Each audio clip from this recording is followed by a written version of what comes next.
À cette époque, tout mon système de croyance était ancré dans le matérialisme. Je croyais que si quelque chose ne pouvait pas être mesuré, observé ou quantifié, cela n'existait tout simplement pas. Ce point de vue était également partagé par beaucoup de mes collègues universitaires, et toute notion de spirituel ou de surnaturel me semblait totalement absurde. L'idée qu'il puisse y avoir quelque chose au-delà du tangible, quelque chose d'intangible et de divin, dépassait ma compréhension. Alors, à ce moment-là, vous n'étiez pas du tout intéressé par la religion ou la spiritualité? Absolument. En fait, j'irais jusqu'à dire que j'avais une hostilité profonde envers la religion. Je la considérais comme une béquille pour ceux qui ne pouvaient pas faire face aux réalités de la vie. Je me considérais comme ancré dans la rationalité, la science et la logique des qualités qui, selon moi, étaient le fondement d'une vision du monde significative. La simple idée de prier ou de se tourner vers Dieu pour obtenir de l'aide aurait semblé non seulement inutile mais aussi insensée. Pouvez-vous partager les détails de la crise sanitaire qui a conduit à votre expérience de mort imminente qui a changé votre vie? Tout a commencé lors d'un voyage à Paris avec un groupe d'étudiants. Soudain, j'ai ressenti une douleur atroce dans l'abdomen, si intense que j'ai été immédiatement transporté à l'hôpital. Après une série d'examens, les médecins ont découvert que j'avais une perforation du duodénum, qui laissait échapper de l'acide gastrique et des enzymes digestives dans mon corps. En fait, mon propre système digestif m'attaquait de l'intérieur, détruisant mon corps de la manière la plus inimaginable. La douleur que j'ai ressentie était différente de tout ce que j'avais ressenti auparavant, comme si un charbon ardent avait été placé au plus profond de mon intestin et me brûlait de l'intérieur. Cela a dû être horrible. Que s'est-il passé après votre admission à l'hôpital? J'ai été vu par 2 médecins aux urgences, mais leur réponse a été minimale, ils m'ont simplement envoyé directement en chirurgie. La situation était désastreuse, ils m'ont dit qu'il me restait environ 1 heure à vivre si je n'étais pas opéré immédiatement. Pourtant, lorsque je suis arrivé au service de chirurgie, on m'a dit qu'il n'y avait pas de chirurgien disponible à ce moment-là. Pendant 10 heures atroces, je suis resté dans un état de douleur intense, sans médicaments, sans traitement, rien du tout pour soulager ma souffrance. J'ai souffert pendant tout ce temps. J'ai demandé de la morphine ou tout ce qui pourrait soulager la douleur, mais on m'a refusé toute forme de soulagement. Certaines personnes ont ensuite essayé d'expliquer mon expérience en suggérant qu'il s'agissait d'hallucinations provoquées par des analgésiques. La vérité, cependant, était qu'on ne m'avait donné aucun médicament du tout. J'étais pleinement conscient de tout ce qui se passait autour de moi et la douleur était insupportable. À quel moment avez-vous réalisé la gravité de votre situation? Cela est devenu évident lorsque l'infirmière est entrée et m'a dit qu'il n'avait toujours pas réussi à trouver un chirurgien. J'ai alors su que ma situation était bien plus critique que je ne l'avais cru au départ. À ce moment-là, je me suis tourné vers ma femme, Sarah, et je lui ai demandé de dire à mes parents que je les aimais. J'ai dit au revoir à mes enfants, Thomas et Émilie, sachant que je ne les reverrais peut-être jamais. Sarah était submergée par l'émotion et sanglotait comme je n'en avais jamais été témoin auparavant. Son chagrin était si profond, si intense qu'il semblait la secouer jusqu'au plus profond d'elle-même. Je l'ai regardée, le cœur lourd, j'ai dit, il est temps pour moi de partir. Est-ce à ce moment-là que ton expérience de mort imminente a commencé? Oui, c'est vrai. Pendant des heures, j'ai lutté pour respirer, avec l'impression de m'étouffer lentement. Finalement, j'ai décidé d'arrêter de lutter et de lâcher prise. J'ai arrêté d'essayer de m'accrocher et, à cet instant, je me suis laissé glisser dans l'inconscience. Que s'est-il passé ensuite? La prochaine chose que j'ai su, c'est que je me suis retrouvé debout. Je me sentais plus vivante, plus réelle que jamais auparavant. J'étais complètement guéri, sans aucune trace de la douleur qui m'avait consumé quelques instants plus tôt. Je me sentais vibrante, pleine d'énergie et entièrement entière. Comment décririez-vous ce que vous avez ressenti dans ces premiers instants? La première chose que j'ai faite a été de me remettre en question. Je me suis examiné de la tête aux pieds et tout semblait solide, tangible, plus réel que je ne l'avais jamais connu. C'était comme si le monde autour de moi avait acquis une clarté plus nette, une vivacité que je n'avais jamais ressentie auparavant. Je pouvais entendre chaque son avec une précision incroyable, y compris le bourdonnement des lampes fluorescentes au-dessus de moi. Mon champ de vision s'est élargi au-delà des limites habituelles, comme si je pouvais voir dans toutes les directions à la fois, avec une profondeur de champ parfaite. Mon sens du toucher était extraordinairement aiguisé, je pouvais sentir la texture du sol en linoléum sous mes pieds, chaque détail infime s'enregistrant dans ma conscience. C'est fascinant. Qu'avez-vous vu autour de vous dans ce nouvel état de conscience accru? J'étais toujours dans la même chambre d'hôpital. J'ai vu Sarah debout de l'autre côté du lit, mais mon attention a été attirée par une silhouette allongée sous un drap du lit. La tête qui était exposée avait une ressemblance frappante avec moi, ce qui m'a immédiatement jeté dans la confusion. Je me tenais là, observant ce corps, et mon esprit essayait de lui donner un sens. Comment pouvait-il s'agir de moi alors que j'étais là, à le regarder? Quelle a été ta réaction en voyant ton propre corps? Mon esprit rationnel a tenté d'expliquer la situation par tous les moyens possibles. Au début, j'ai pensé que le personnel de l'hôpital avait peut-être créé une figure de cire de moi pour une raison inconnue. Mais plus j'y réfléchissais, plus cette idée me semblait absurde. Ils ne pouvaient pas avoir le temps, les ressources ou la motivation pour faire une telle chose. La vue de mon propre corps m'a empli d'un sentiment d'effroi et de confusion, et j'ai commencé à ressentir de la colère face à la situation. Que as-tu fait ensuite? J'ai essayé de communiquer avec Sarah, espérant obtenir une certaine reconnaissance, mais elle n'a pas répondu.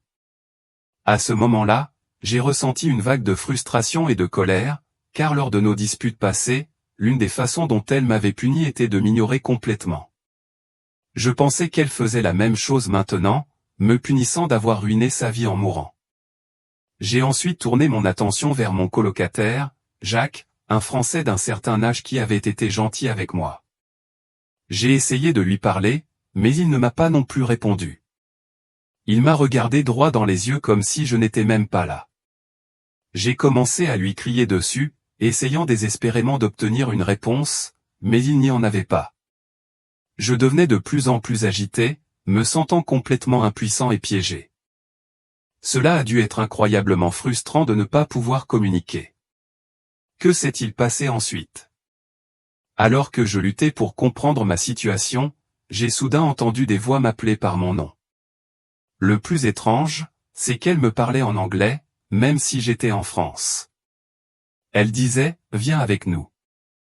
Je me suis dirigé vers la porte et j'ai regardé dans le couloir. Là, j'ai vu des silhouettes au loin, mais tout à l'extérieur de la pièce semblait étrange, gris et flou, presque comme si on regardait une vieille télévision en noir et blanc. Pourtant, à l'intérieur de la pièce, tout était net et clair comme du cristal. Qui étaient ces gens qui vous appelaient? Ils prétendaient tout savoir de moi et m'attendre. Ils m'ont demandé de me dépêcher de les suivre. Au début, j'ai hésité, mais après quelques efforts de persuasion, je me suis convaincu qu'il s'agissait du personnel de l'hôpital qui venait m'accompagner au bloc opératoire. Compte tenu du manque de soins que j'avais reçu jusque-là, il semblait presque plausible qu'ils s'attendent à ce que je me rende seul au bloc opératoire. Alors, tu as décidé de les suivre. Où t'ont-ils emmené? Nous avons voyagé pendant ce qui m'a semblé une éternité. Je ne peux pas dire exactement où nous sommes allés, mais il est vite devenu évident que ce n'était pas un hôpital typique. L'environnement autour de nous devenait de plus en plus sombre. Il n'y avait aucune image familière et réconfortante, pas d'oiseaux, pas de fleurs, pas de soleil. J'avais l'impression d'avoir mis les pieds dans un désert spirituel et désolé. L'air lui-même semblait lourd d'un sentiment de désespoir. Cela semble inquiétant. Que s'est-il passé une fois arrivé à destination? Au fur et à mesure que nous avancions, il est devenu indubitablement clair où nous étions. J'étais entré dans un endroit qui semblait indéniablement infernal.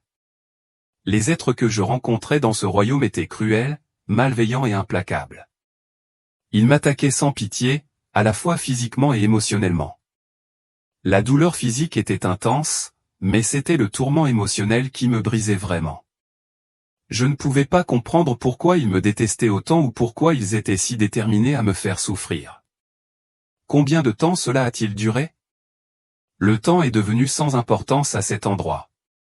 J'avais l'impression que c'était une éternité, même si je ne pouvais pas mesurer le passage du temps. Le tourment continuait sans fin, et j'avais l'impression d'être écrasé, mon esprit brisé, mon corps et mon esprit brisé. C'était comme si j'avais été réduit à néant, comme un animal écrasé sur le bord de la route. Je n'avais plus rien, j'étais complètement vaincu. C'est à ce moment-là que quelque chose a changé. Qu'est-ce qui a déclenché ce changement? Au plus profond de mon désespoir, j'ai entendu une voix, douce mais ferme, me dire de prier Dieu. Au début, j'ai rejeté l'idée. Je ne croyais pas en Dieu et je ne savais même pas comment prier. Mais la voix ne cessait de m'inciter à essayer. En désespoir de cause, j'ai décidé de me rappeler toutes les prières de mon enfance dont je me souvenais. Quelle prière as-tu essayé de réciter? J'ai commencé par les fragments dont je me souvenais, le Seigneur est mon berger, et Notre Père qui es aux cieux. Je ne me souvenais pas de versets entiers, juste de phrases isolées. Mais même ces prières à moitié mémorisées semblaient avoir un impact immédiat. Comment les êtres autour de toi ont-ils réagi à tes prières? Leur réaction a été rapide et furieuse. Ils m'ont crié dessus, me disant que Dieu n'existait pas, que personne ne pouvait m'entendre, et ils ont menacé de me faire encore plus de mal si j'osais prier. Mais alors que je continuais à prier, quelque chose de remarquable s'est produit, plus je priais, plus ils semblaient s'éloigner. Finalement, je n'entendais plus du tout leur voix. Cela a dû être un soulagement. Que s'est-il passé ensuite une fois qu'ils sont partis? Je me suis retrouvé seul dans un espace calme et silencieux. Mais j'étais toujours piégé dans un certain sens. Je ne pouvais ni bouger ni partir. J'ai commencé à réfléchir à ma situation et une pensée sombre m'est venue. J'ai commencé à considérer ma vie comme une collection de déchets émotionnels et spirituels et j'ai conclu que j'étais en quelque sorte descendu dans un cloaque cosmique, un endroit où toute la saleté et les ordures de mon passé s'étaient déposées. Comment vous sentiez-vous à ce moment-là? Je me suis soumis à une auto-évaluation brutale, jugeant toute ma vie.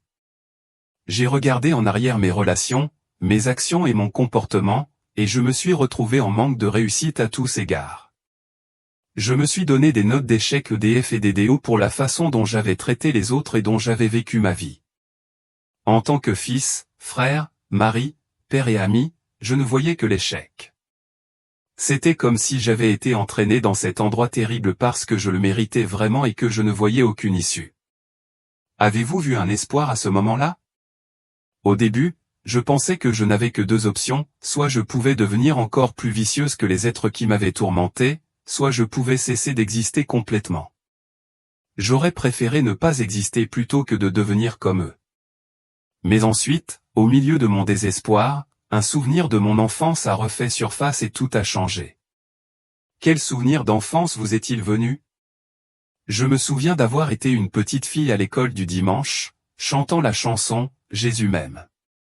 Ce n'étaient pas les paroles qui comptaient tant, mais le sentiment de foi que j'avais en tant qu'enfant, cette confiance inébranlable en Jésus comme protecteur aimant.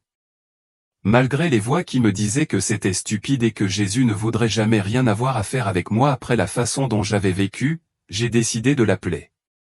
Qu'avez-vous dit lorsque vous l'avez appelé? Dans un moment de pur désespoir, j'ai crié, « Jésus, s'il te plaît, sauve-moi ». Je ne savais pas si Jésus existait vraiment ou s'il s'en soucierait, mais à ce moment-là, j'ai tendu la main avec un acte de foi aveugle. Que s'est-il passé après que tu aies invoqué Jésus? Au moment où j'ai appelé son nom, une lumière brillante est apparue devant moi. Ce n'était pas une lumière physique, c'était une lumière spirituelle d'une beauté si indescriptible que si elle avait été physique, elle aurait été insupportablement douloureuse. Mais c'était une lumière d'amour et de chaleur bouleversante. De l'intérieur de cette lumière, des mains et des bras se sont tendus vers moi, et j'ai su que quelque chose de profondément transformateur était sur le point de se produire. Que s'est-il passé lorsque les bras de Jésus se sont tendus vers toi? Au moment où Jésus m'a touché, trois choses incroyables se sont produites simultanément. D'abord, toutes les blessures et les tourments qui avaient marqué mon être spirituel ont disparu, et j'ai été à nouveau entier. Ensuite, toute la douleur atroce a disparu, et à sa place, j'ai été submergé par un sentiment d'extase écrasant. Mais plus important encore, j'ai été enveloppé d'un amour qui transcendait tout ce que j'avais pu imaginer, un amour total et inconditionnel qui était au-delà de toute description.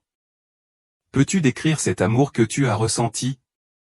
C'est presque impossible à exprimer avec des mots. Ce n'était pas seulement de l'amour, c'était l'amour le plus pur et le plus puissant qui ait jamais existé.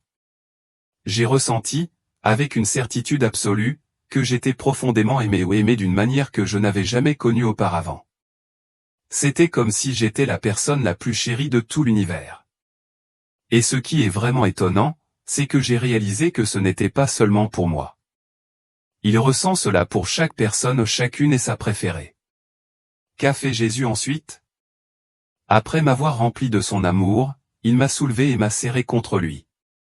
Ce n'était pas seulement qu'il m'aimait, mais qu'il m'appréciait réellement. Il y avait de la joie dans son étreinte, un sentiment qu'il était sincèrement heureux de me voir, pas en colère ou déçu de moi. Je me suis accroché à lui, submergé par l'émotion, pleurant des larmes de joie, et il m'a doucement frotté le dos pour me réconforter. Nous avons commencé à bouger, presque comme si nous volions, mais sans aucune sensation de vent ou de mouvement, juste un glissement paisible et sans effort. Où allais-tu? Nous nous dirigions vers un royaume de pure lumière, un monde brillant et radieux comme je n'en avais jamais vu. Alors que nous nous approchions, j'ai remarqué d'innombrables petites lumières qui entraient et sortaient de cet espace lumineux. Il est devenu clair pour moi que nous nous approchions du domaine de Dieu, ce que j'allais plus tard comprendre comme le paradis. Et puis, la panique s'est installée. Pourquoi as-tu paniqué? J'ai soudain réalisé où nous allions, et j'ai pensé que Jésus avait fait une erreur. J'ai ressenti un sentiment accablant d'indignité. Je me suis souvenu de chaque fois où j'avais nié l'existence de Dieu, de chaque échec, de chaque péché. J'étais certaine que je n'appartenais pas à cet endroit, que je serais rejeté, que cet endroit n'était pas pour moi. Comment Jésus a-t-il réagi à ta panique? Jésus nous a arrêtés juste à l'extérieur de ce royaume de lumière et, pour la première fois, il a communiqué avec moi par télépathie. Il m'a dit, nous ne faisons pas d'erreur. Ta place est ici. J'étais abasourdi. Il pouvait entendre mes pensées. Quand j'ai commencé à me sentir mal à l'aise en pensant à quel point j'avais été mauvaise, il a simplement ri. Ce n'était pas un rire moqueur, il me trouvait vraiment drôle, même attachante, malgré mes défauts. Que s'est-il passé ensuite? Jésus a dit qu'il y avait des gens qu'il voulait que je rencontre. Il a émis un son, comme une note musicale, et instantanément, un groupe d'êtres est apparu autour de nous. J'ai compris qu'il s'agissait d'anges. Ils avaient enregistré toute ma vie, m'a-t-il expliqué, et ils voulaient me la montrer. Pouvez-vous décrire ce processus de révision de la vie? C'était comme regarder une projection holographique de ma vie, mais ce n'était pas seulement une vision passive. Nous pouvions entrer dans les scènes, ressentir les émotions et comprendre le véritable impact de mes actions sur les autres. Je pouvais voir comment mes interactions avec les gens les avaient affectés et, dans certains cas, comment elles avaient affecté les autres. C'était profondément immersif et émotionnellement intense. Comment Jésus et les anges ont-ils réagi en voyant ta vie? Jésus et les anges n'étaient jamais en colère, mais ils étaient souvent déçus par les choix que j'avais faits. Ils m'ont montré comment, au fil du temps, j'étais devenu plus manipulateur et émotionnellement distant alors que je poursuivais mes ambitions personnelles. Je pouvais sentir leur tristesse face à la direction que ma vie avait prise. Mais la leçon clé était la suivante, nous sommes créés pour nous aimer les uns les autres. C'est notre véritable objectif. J'avais perdu de vue cet objectif, consumé par la poursuite de la gloire, de la richesse et du pouvoir. Aucune de ces choses n'avait d'importance dans le domaine spirituel. Comment avez-vous ressenti le fait de voir votre vie se dérouler? C'était brutal à regarder. Toutes les choses dont j'étais autrefois fier, ma carrière, ma richesse, mon statut n'avaient plus de sens dans ce contexte. Les anges et Jésus ne se souciaient que de la façon dont j'avais traité les autres, en particulier ceux qui étaient dans le besoin. J'ai vu tant d'occasions manquer de faire preuve de gentillesse, d'être l'ami de quelqu'un qui souffrait, et je les ai suppliés d'arrêter de faire le point à certains moments, car la douleur de voir mes échecs était presque insupportable. Quel a été le principal enseignement de ce bilan de vie? La profonde prise de conscience que l'amour est la chose la plus importante. Nous sommes ici pour nous aimer les uns les autres, et tout le reste est secondaire. J'avais complètement raté le but de la vie. Je m'étais concentré sur les mauvaises choses, des choses qui n'avaient aucune valeur durable. Dans le domaine spirituel, il était clair que la façon dont nous traitons les autres, en particulier ceux qui souffrent, est ce qui compte vraiment. Après le bilan de vie, que s'est-il passé? Jésus m'a demandé si j'avais des questions. Et, bien sûr, j'en avais des millions. Je lui ai posé toutes les questions qui me venaient à l'esprit, des questions sur la vie, l'univers et les mystères que je n'avais jamais compris. Il a répondu patiemment à chaque question, et certaines de ses réponses étaient non seulement surprenantes, mais même controversées. Peux-tu donner un exemple de quelque chose de surprenant que Jésus t'a dit? L'une des choses les plus surprenantes qu'il m'a dites concernait les bébés qui meurent très jeunes ou qui sont avortés. Jésus m'a montré qu'on leur donne une autre chance de vivre. Cette idée a mis en colère certaines personnes lorsque je l'ai partagée, m'accusant d'hérésie. Mais tout ce que je peux faire, c'est partager ce que Jésus lui-même m'a montré et dit. Jésus a-t-il partagé d'autres informations surprenantes? Oui. Il m'a révélé que l'univers est rempli de formes de vie intelligentes et que la Terre est en fait l'un des mondes les moins développés et les moins développés en termes d'avancement spirituel. Il y a des êtres dans toute la création qui sont bien plus avancés spirituellement et aimants que nous ne le pensons. Ce fut une révélation à la fois humble et impressionnante. Jésus a-t-il expliqué ce qui se passe généralement lorsque les gens meurent? Oui, il l'a fait. Il m'a dit que la plupart des gens ne se rendent pas compte immédiatement qu'ils sont décédés. La douleur et la souffrance qu'ils ont éprouvées pendant leur processus de mort s'arrêtent soudainement, et ils confondent souvent cela avec la guérison, sans se rendre compte qu'ils sont réellement morts. C'est une vérité ironique, compte tenu de la peur que la mort provoque, mais l'expérience de la mort peut souvent être un soulagement des fardeaux physiques et émotionnels qu'ils portaient. À ce stade, vouliez-vous rester dans le monde spirituel? Absolument. Après tout ce que j'avais traversé, je me sentais tellement en paix et plein d'amour. J'étais prêt à y rester pour toujours, à laisser le monde physique derrière moi. Mais Jésus avait d'autres plans. Que vous a dit Jésus? Il m'a dit que je devais retourner sur terre et vivre la vie pour laquelle j'avais été vraiment créé, la vie qu'on m'avait donné une seconde chance d'accomplir. Je me suis disputé avec lui, ne voulant pas retourner dans ce que je considérais comme un monde dur et douloureux. Comment Jésus a-t-il répondu à vos arguments? Il a reconnu que le monde peut être rempli de cruauté et de souffrance, mais il m'a rappelé qu'il y a aussi beaucoup de gens aimants et beaux. Il a dit, ce que tu trouveras dans ton cœur, c'est ce que tu trouveras. Si tu as de l'amour dans ton cœur, tu verras de l'amour chez les autres. Si tu as de la beauté dans ton cœur, tu verras de la beauté chez eux.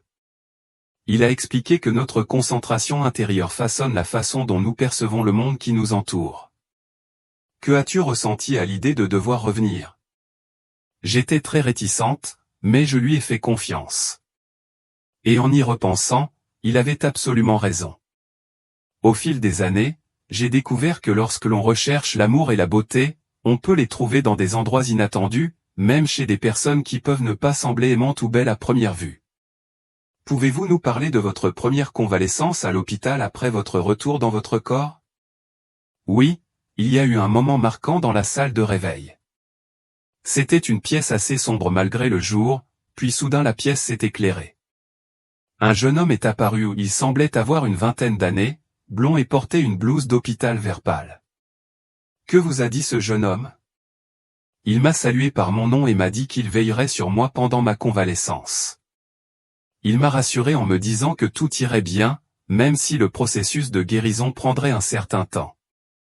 Il a dit qu'il serait toujours là, mais lorsque je lui ai demandé son nom, il m'a dit que je ne devais pas m'inquiéter, car je ne le reverrai plus jamais. Cela semble contradictoire. Comment avez-vous réagi? J'étais très confuse et j'ai fait remarquer qu'il venait de dire qu'il serait toujours là, mais maintenant il disait que je ne le reverrai plus jamais. Il a confirmé que les deux affirmations étaient vraies, il serait toujours avec moi, mais je ne le reverrai plus jamais. Il a ensuite dit qu'il devait partir et a quitté la pièce. Que s'est-il passé après que le jeune homme ait quitté la pièce? Dès qu'il est parti, la pièce est revenue à sa faible lumière. J'ai été déconcerté par cette rencontre. Une infirmière est entrée peu de temps après et je lui ai posé des questions sur le jeune médecin qui venait d'arriver. Elle a insisté sur le fait que personne n'était entré ou sorti de la pièce et qu'elle était assise juste à l'extérieur. Nous avons fini par avoir une petite dispute parce que j'étais certain de ce que j'avais vu et vécu. Avec le recul, comment interprétez-vous cette expérience? Je crois qu'il s'agissait d'une visite angélique. L'être était apparu sous la forme d'un jeune médecin pour me réconforter, mais sa présence et ses connaissances étaient clairement surnaturelles. C'était une assurance que j'étais surveillé, même si je ne pouvais pas voir physiquement les gardiens qui m'aidaient. Comment votre expérience de mort imminente a-t-elle changé votre vision de la vie? Elle m'a complètement transformé. Avant, j'étais un matérialiste athée, mais après mon expérience, j'ai acquis une foi inébranlable en Dieu et dans le monde spirituel. J'ai réalisé que le véritable but de la vie est de s'aimer les uns les autres et de grandir spirituellement. Tout ce que j'avais autrefois valorisé, la réussite professionnelle, la richesse, le statut m'a soudain semblé insignifiant par rapport aux vérités plus profondes de la vie. Comment ce changement de perspective a-t-il affecté vos relations? Il a eu un impact profond. Je suis devenu beaucoup plus compatissant et patient avec les autres. J'ai commencé à voir la valeur inhérente de chaque personne, quelles que soient ses réalisations extérieures. Mes relations avec ma femme, mes enfants et mes collègues se sont considérablement améliorées, car je me suis concentré sur leur amour plutôt que de les utiliser pour booster mon propre ego. Avez-vous continué votre carrière de professeur? Au début, oui, mais mon approche de l'enseignement a considérablement changé. Je me suis davantage concentré sur l'éducation de mes étudiants en tant qu'individus à part entière, et pas seulement intellectuellement. Finalement, j'ai ressenti l'appel de quitter le monde universitaire et d'entrer dans le ministère. Je voulais partager les vérités spirituelles que j'avais apprises et aider les autres à se connecter à Dieu. Comment vos collègues universitaires ont-ils réagi à votre transformation? Beaucoup de mes collègues étaient naturellement sceptiques. Certains pensaient que j'avais perdu la tête ou que je traversais simplement une dépression. D'autres, en revanche, étaient curieux et voulaient vraiment en savoir plus sur ce que j'avais vécu. Ce n'était pas facile de faire face à leurs doutes, mais j'ai essayé d'être patiente. Je me suis rappelé que j'avais moi-même été sceptique et je savais que les gens avaient besoin de temps pour assimiler quelque chose d'aussi profond que cette transformation. Vous avez mentionné plus tôt que vous avez reçu beaucoup d'informations de Jésus au cours de votre expérience. Pouvez-vous développer certaines des autres choses qu'il vous a dites? L'une des choses les plus importantes qu'il m'a révélées concernait la nature de la réalité. Il m'a expliqué que l'univers physique que nous percevons est essentiellement une illusion, une projection. La vraie réalité est spirituelle, et notre existence physique ressemble davantage à une salle de classe temporaire ou à un terrain d'essai pour nos âmes. Notre temps sur Terre consiste à apprendre et à nous préparer à quelque chose de bien plus grand. C'est un concept profond. A-t-il expliqué pourquoi nous avons cette existence physique? Oui, il l'a fait. Jésus a expliqué que nous sommes ici pour apprendre et grandir spirituellement. La vie est une opportunité pour nous de développer notre capacité d'amour, de compassion et de sagesse. Les défis et les souffrances auxquels nous sommes confrontés ne sont pas des punitions, mais des opportunités de croissance spirituelle. Même les expériences les plus difficiles peuvent servir un but plus élevé en nous aidant à évoluer vers des êtres plus aimants et plus compatissants. Jésus a-t-il dit quelque chose à propos d'autres religions ou voies spirituelles? Oui, il m'a montré qu'il y a de la vérité dans toutes les voies spirituelles sincères, bien que de nombreuses religions aient été déformées par l'incompréhension et les préjugés humains au fil du temps. La vérité fondamentale de tous les enseignements spirituels authentiques est l'amour pour Dieu, l'amour pour les autres et l'amour pour toute la création. Tout chemin qui favorise l'amour et la compassion authentique est en accord avec la volonté divine. Que as-tu appris sur l'au-delà? Jésus m'a montré que l'au-delà est composé de nombreux niveaux ou dimensions. L'endroit où nous allons après la mort dépend de notre développement spirituel et des choix que nous avons faits au cours de notre vie. Certaines personnes très attachées aux choses matérielles ou qui s'accrochent à beaucoup de négativité peuvent rester proches du monde physique pendant un certain temps. D'autres, plus évolués spirituellement, passeront à des royaumes plus élevés et plus beaux. Jésus a-t-il expliqué le but de ces différents royaumes? Oui, il l'a fait. Chaque niveau ou royaume de l'au-delà sert en quelque sorte d'école ou de terrain d'entraînement. Les âmes se déplacent à travers ces niveaux à mesure qu'elles apprennent et grandissent spirituellement. Le but ultime est de revenir à la pleine union avec Dieu, mais ce voyage peut prendre plusieurs vies en fonction du développement de chaque âme et des choix qu'elle fait en cours de route. Vous avez mentionné plus tôt la vie intelligente dans l'univers. Pouvez-vous nous en dire plus à ce sujet? Oui, Jésus m'a montré que l'univers est plein de vie, dont une grande partie est bien plus avancée que l'humanité. Il existe d'innombrables civilisations sur d'autres planètes et dans d'autres dimensions. Beaucoup de ces êtres sont spirituellement évolués et possèdent une compréhension bien plus claire des réalités cosmiques que nous. Certains sont si différents de nous que nous ne les reconnaissons peut-être même pas comme des formes de vie, tandis que d'autres nous ressemblent davantage mais existent à des stades de développement différents. A-t-il dit si ces êtres interagissent un jour avec la Terre? Oui, il l'a fait. Jésus a indiqué qu'il y a plus d'interaction que la plupart des gens ne le pensent. Certains êtres hautement évolués servent de guide ou de gardien à l'humanité, poussant doucement notre développement dans des directions positives. Cependant, ils respectent notre libre arbitre et n'interviennent directement que lorsque cela est absolument nécessaire. Ces êtres existent souvent dans des dimensions ou des états d'être que nous ne pouvons pas percevoir avec nos sens limités ou notre technologie. C'est fascinant. Jésus a-t-il partagé des informations sur l'avenir de l'humanité? Oui, il m'a montré que l'humanité se trouve à un carrefour crucial. Nous traversons une phase de développement où nous devons évoluer spirituellement, sinon nous risquons de nous détruire par la destruction de l'environnement, la guerre et les inégalités. Ces défis sont les symptômes de notre immaturité spirituelle collective. Mais il y a aussi de l'espoir. De plus en plus de personnes s'éveillent aux vérités spirituelles, réalisent notre interdépendance et l'importance de s'aimer les uns les autres. Si nous pouvons accepter ces leçons, nous pouvons avancer vers un avenir meilleur pour tous. Jésus a-t-il fait des prédictions spécifiques sur les événements futurs? Jésus n'a pas fourni de calendrier précis des événements, mais il a souligné que l'avenir n'est pas prédéterminé. Nos choix collectifs façonneront la direction que prendra l'humanité. Il a clairement indiqué que même si nous serons confrontés à des défis croissants, ces défis peuvent soit nous rassembler et nous aider à évoluer spirituellement, soit entraîner des conséquences désastreuses si nous ne parvenons pas à en tirer des leçons et à en sortir grandis. Comment cette expérience a-t-elle affecté votre compréhension du temps? Jésus a expliqué que le temps, tel que nous le vivons, est une illusion. Dans le monde spirituel, le passé, le présent et le futur existent simultanément. C'est pourquoi, lors de la revue de vie, nous pouvons voir les résultats de nos actions, même celles que nous aurions pu oublier. Le temps, dans ce sens, est vécu comme un « maintenant » éternel, où tout se passe en même temps, d'un point de vue supérieur. C'est un concept qui vous fait réfléchir. Avez-vous acquis des connaissances sur la nature de la conscience? Oui, l'une des connaissances les plus profondes était que la conscience est le fondement de l'univers. Ce n'est pas un produit du cerveau, comme je le pensais autrefois, mais le cerveau fonctionne comme un récepteur qui filtre et concentre la conscience. Notre vrai moi, notre âme, est pure conscience, et elle est éternelle ou elle transcende le corps physique. Jésus a-t-il expliqué pourquoi nous ne nous souvenons pas de notre nature spirituelle à la naissance? Oui, il m'a montré que le voile de l'oubli sert à quelque chose. Si nous nous souvenions de notre véritable nature spirituelle dès la naissance, cela interférerait avec les opportunités de croissance et d'apprentissage que la vie physique offre.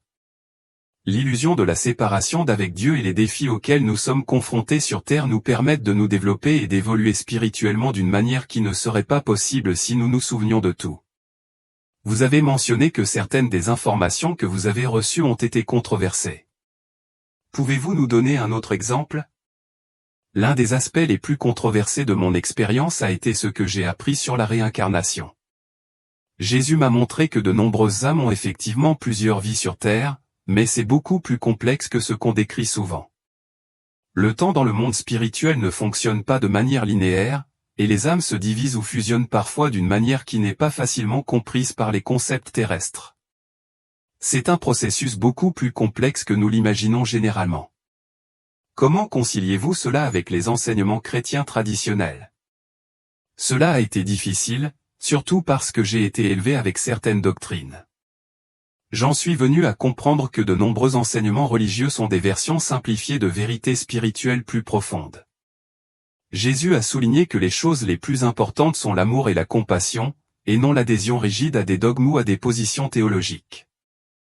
Nous devrions nous concentrer sur notre croissance spirituelle et notre amour les uns pour les autres, et non sur des disputes sur des détails doctrinaux. Parlons plus en détail du processus de révision de la vie. À quel point était-il complet?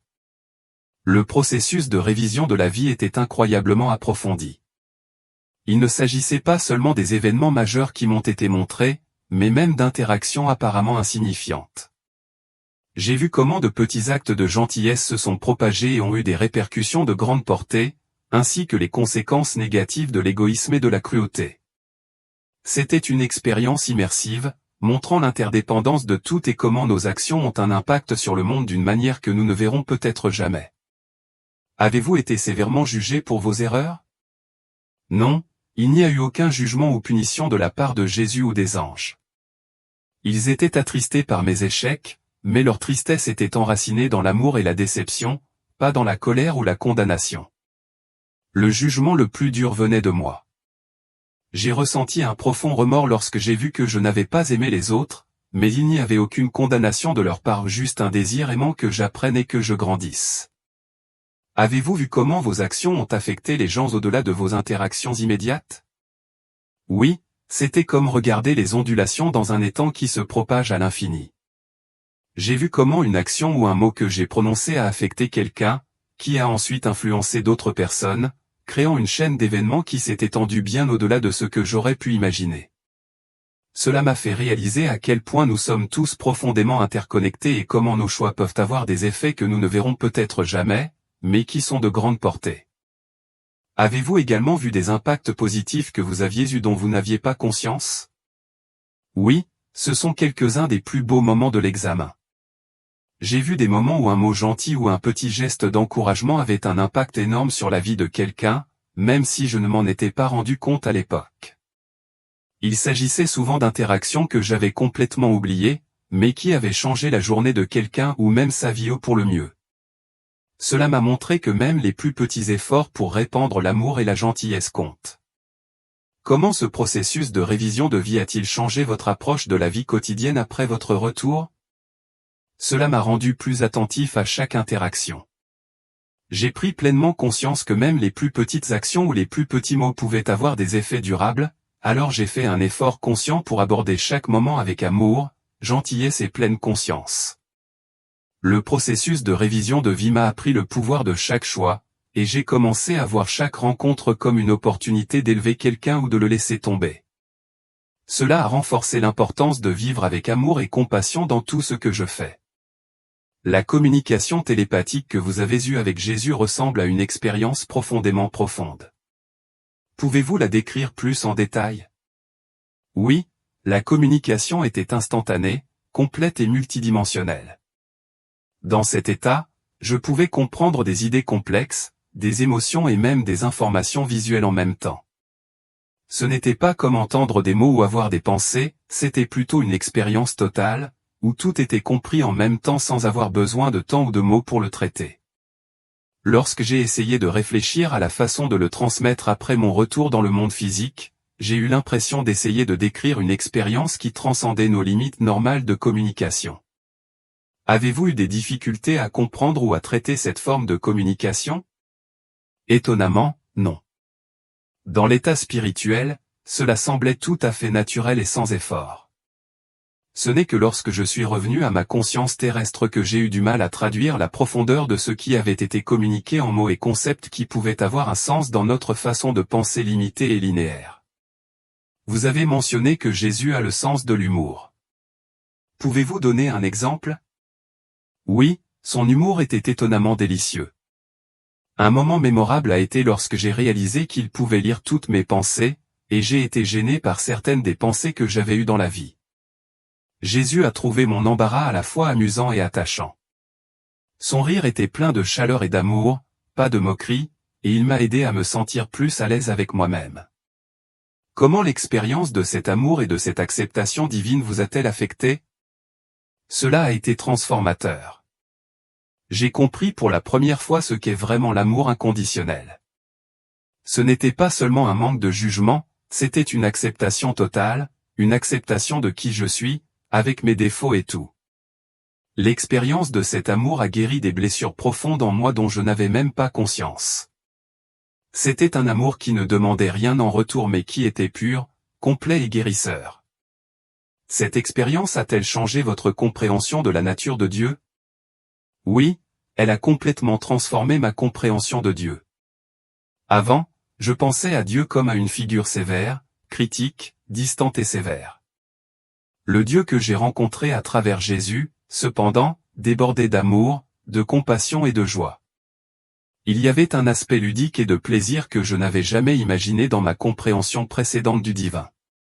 Cette nouvelle vision de Dieu était aimante, bienveillante et profondément personnelle. Vous avez mentionné avoir vu d'autres royaumes ou dimensions. Pouvez-vous décrire ce que vous avez vu? C'est difficile à exprimer avec des mots, mais la beauté dont j'ai été témoin dépassait tout ce qui est imaginable sur Terre. Les couleurs de ces royaumes dépassaient le spectre que nous connaissons et les paysages défiaient les lois physiques. Certains royaumes semblaient faits de pure pensée ou d'émotion, et il y avait des êtres de lumière engagés dans ce qui semblait être des activités joyeuses et créatives. Ces royaumes semblaient vivants et vibrants d'énergie spirituelle. Vous a-t-on montré des royaumes plus sombres?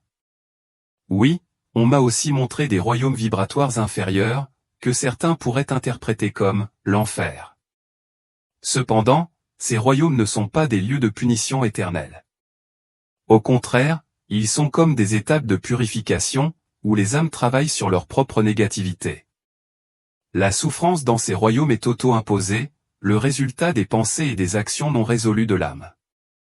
Mais même ici, l'amour de Dieu est présent, et ces âmes ne sont pas abandonnées.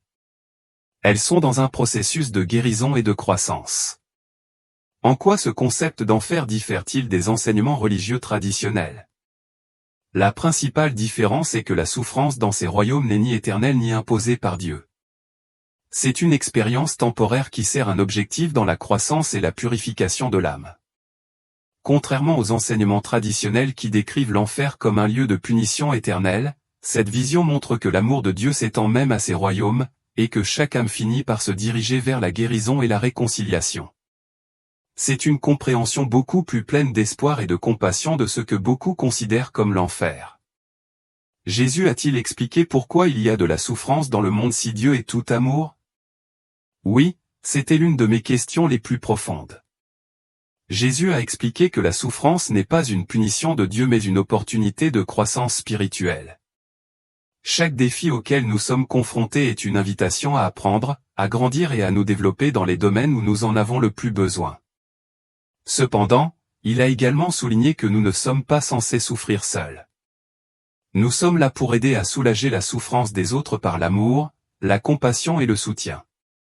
Le but n'est pas d'endurer passivement la souffrance, mais de grandir à travers elle et d'aider les autres dans leur lutte.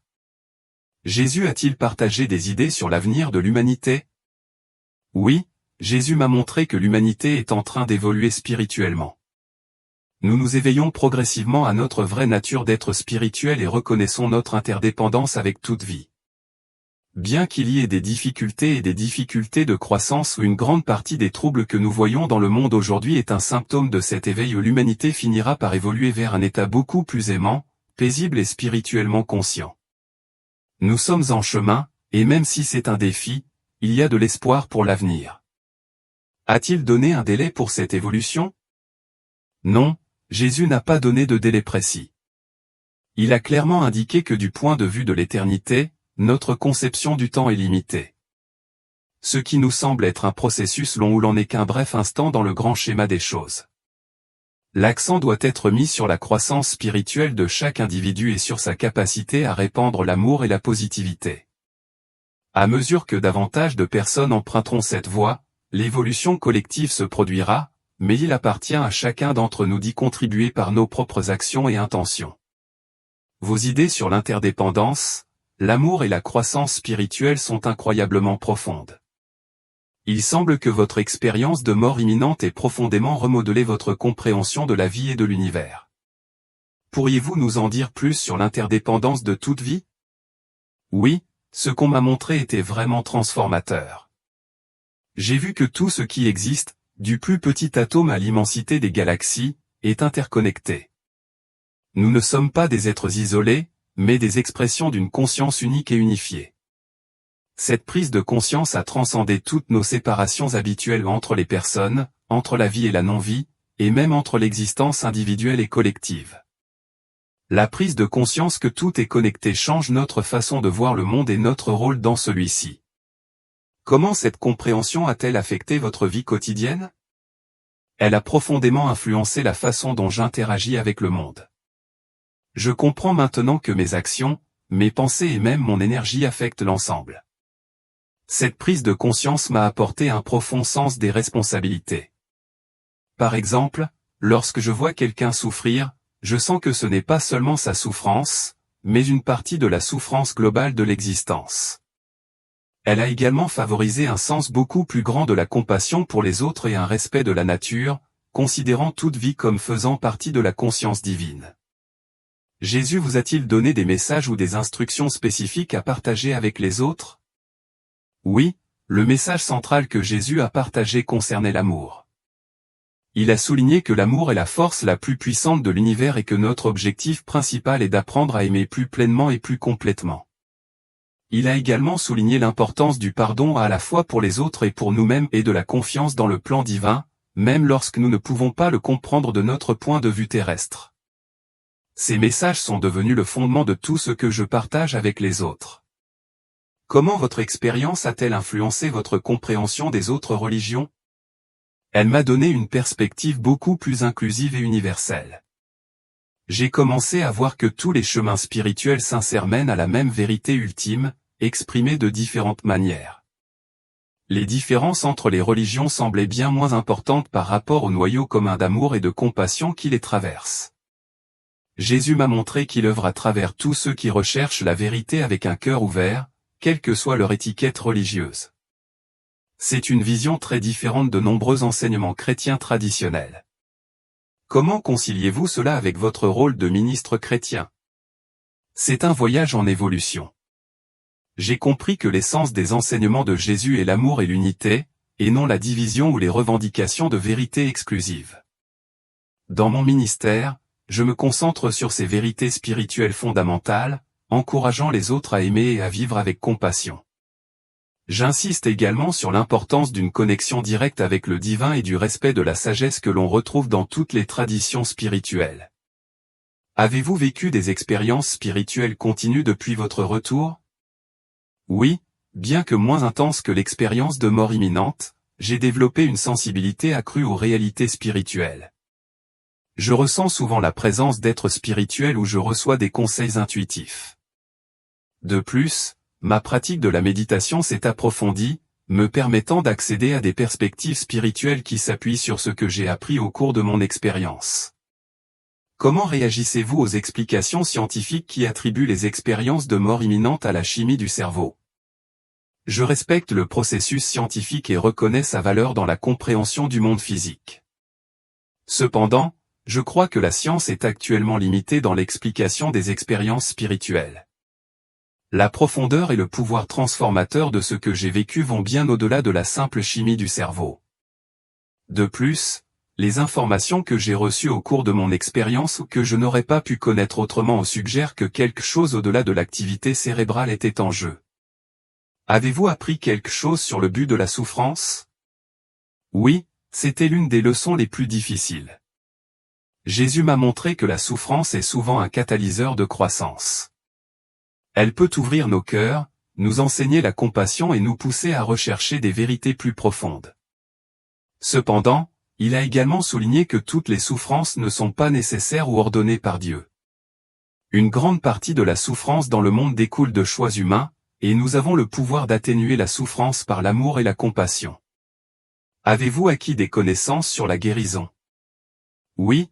La véritable guérison va au-delà de la simple santé physique, elle englobe le bien-être émotionnel, mentale et spirituelle. J'ai vu que de nombreux maux physiques trouvent leurs racines dans des problèmes émotionnels ou spirituels non résolus. Jésus m'a montré que l'amour est la force de guérison la plus puissante, et que lorsque nous nous alignons sur l'amour, il peut guérir tous les aspects de notre être. Avez-vous acquis des connaissances sur la nature du libre arbitre? Oui, le libre arbitre est l'un des aspects les plus importants de notre existence. Dieu respecte tellement notre libre arbitre qu'il nous est permis de rejeter l'amour divin si nous le choisissons. Cependant, j'ai aussi vu que beaucoup de nos choix sont influencés par des expériences passées, des conditionnements culturels et des facteurs spirituels dont nous ne sommes pas pleinement conscients. Le véritable libre arbitre survient lorsque nous nous alignons sur notre moi supérieur et faisons des choix dans un lieu d'amour et de sagesse. Les réflexions et la sagesse de Howard sur l'importance de calmer l'esprit, de s'aligner sur notre moi supérieur et de considérer les conséquences à long terme de nos choix sont vraiment perspicaces. Son insistance sur le pouvoir de la prière et de l'intention souligne également l'impact profond que nous pouvons avoir sur les domaines spirituels et physiques. Son message final est particulièrement puissant, il nous rappelle de vivre avec amour, détermination et compassion maintenant, sans attendre qu'une expérience spirituelle dramatique change notre perspective. Embrasser la beauté et la croissance de cette vie, sachant qu'elle fait partie d'un voyage divin plus vaste, est une façon inspirante d'aborder notre existence. Son assurance quant à la beauté de ce qui nous attend au-delà de la mort, combinée à l'appel à embrasser pleinement la vie, nous encourage à vivre plus consciemment et avec plus de compassion. Ces idées offrent des conseils précieux à quiconque cherche un mode de vie plus profond et plus connecté.